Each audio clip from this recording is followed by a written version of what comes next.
کیونکہ اگر تمہارے دل میں جگن کے لیے ذرا بھر عزت بھی نہیں ہے تو ایسے فضول رشتے کو قائم رکھنے کی کوشش ہی بیکار ہے۔ نہ جانے کیوں میں آج تک تمہارے اندر اچھائی ڈھونڈتا رہا ہوں۔ حارث اس دفعہ دونوں ہاتھ سینے پہ باندھے ماتھے پہ تیوری لیے بول رہا تھا۔ تاشفین چہرے پر کمینی سی مسکراہٹ لے کر اپنی جگہ سے اٹھا۔ کتنی عجیب بات ہے نا حارث، پہلے ہم دوسرے کی اچھائیوں کو اپنے رویوں کی کمینگی کی وجہ سے ختم کرتے ہیں، پھر ان سے اچھائی کی امید بھی باندھتے ہیں۔ یعنی بے غیرتی کی بھی کوئی حد ہوتی ہے یار۔ مگر میں تمہیں وارن کر رہا ہوں، اپنی بیوی کی بہن کے معاملے میں مجھ سے اچھائی کی توقع نہ رکھنا۔ حارث کی حیران نظروں میں بہت سنجیدگی سے دیکھتے ہوئے وہ وہاں سے نکل گیا۔ حارث بالوں میں ہاتھ پھیر کر اپنی کرسی پہ گرنے کے انداز میں بیٹھا۔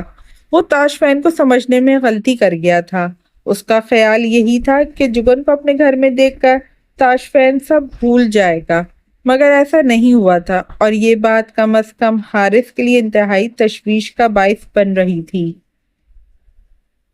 فارس لوگ کالج و یونیورسٹی سے واپس آنے کے بعد کپڑے بدل کر اپنے روزمرہ کے ٹاسک دیکھ رہے تھے۔ عباس جگن کی غیر موجودگی کو محسوس کر کے ابو سے سوال پر سوال کر رہا تھا۔ کیا وہ واپس چلی گئی ہیں؟ او نہیں یار، اس کا فون آیا تھا، تمہارے اسکول سے نکل کر شاپنگ کرنے چلی گئی ہے، آ جائے گی۔ شاپنگ کس لیے؟ یہ اتنے بڑے بڑے بیگ لے کر آئی ہیں، پھر بھی شاپنگ کی ضرورت پڑ گئی؟ یہ تو ہماری نالائکی ہے نا، جو اس کو پوچھا ہی نہیں، کیا کسی چیز کی ضرورت تو نہیں؟ اب کیا وہ خود سے بھی لینے نہ جائے؟ اللہ کرے جو آپ کہہ رہے ہوں وہ سچ ہو، کیونکہ مجھے وہ بڑی اچھی لگتی ہیں۔ اسکول میں میری ہیڈ یہ جان کر بڑا امپریس ہوئی کہ میری آپی ایک فیشن جرنلسٹ ہیں۔ حسیب تندور سے روٹیاں لے کر آیا تو پہلا سوال یہی کیا، کیا ابھی تک آئی نہیں ہے؟ اسرار احمد اپنے بیٹوں کو بس دیکھ کر رہ گئے۔ جگن کو یہاں آئے تیسرا دن ہی ہوا تھا، اور گھر کے فرد ابھی سے اس کی وقتی غیر موجودگی کو اس قدر محسوس کر رہے تھے۔ دل ہی دل میں انہوں نے دعا کی، اللہ آگے جا کر ان کے لیے اچھا ہی کرے۔ فارس نے سالن دم پہ رکھ کر ساری ضروری برتن سیٹ کیے۔ اس دوران وہ بار بار اپنا پسینہ کندھے پر رکھے چھوٹے سائز کے تولیے سے صاف کر رہا تھا۔